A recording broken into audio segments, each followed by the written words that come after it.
நடிகை பிரியங்கா சோப்ரா தமிழன் படம் மூலமா தமிழ்ல அறிமுகமானாங்க. இதுக்கப்புறமா இவங்க பாலிவுட்ல லீடிங் ஹீரோயினா ஆனாங்க. பிரியங்கா இப்போ ஹாலிவுட்லயும் நடிச்சுக்கிட்டு இருக்காங்க.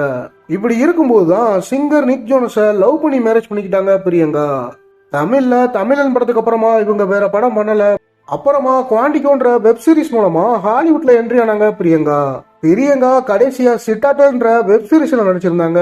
இப்படி இருக்கும்போதுதான் அமெரிக்காவில் போன 2019 வருஷம் பிரியங்காவும் நிக் ஜோனஸும் சேர்ந்து 160 கோடிக்கு ஒரு வீடு வாங்கியிருக்காங்க.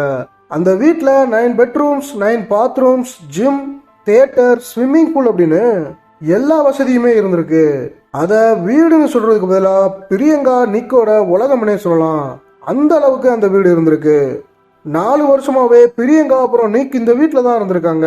இப்போ அந்த வீட்டை விட்டு வெளியில போயிட்டாங்க அப்படின்னு ஒரு நியூஸ் வந்திருக்கு. அது எதுக்காக அப்படின்னா அந்த வீட்டோட கன்ஸ்ட்ரக்ஷன் ஒர்க் சரியில்லை அப்படின்னும் அங்கங்க விரிசல் இருக்கிறதால உடனடியா இந்த வீட்ல இருந்து வெளியேறி இருக்காங்க பிரியங்கா. அது மட்டும் இல்லாம அந்த வீட்டை சேல் பண்ண கன்ஸ்ட்ரக்ஷன் கம்பெனி மேல கேஸ் போட்டிருக்காங்க பிரியங்கா.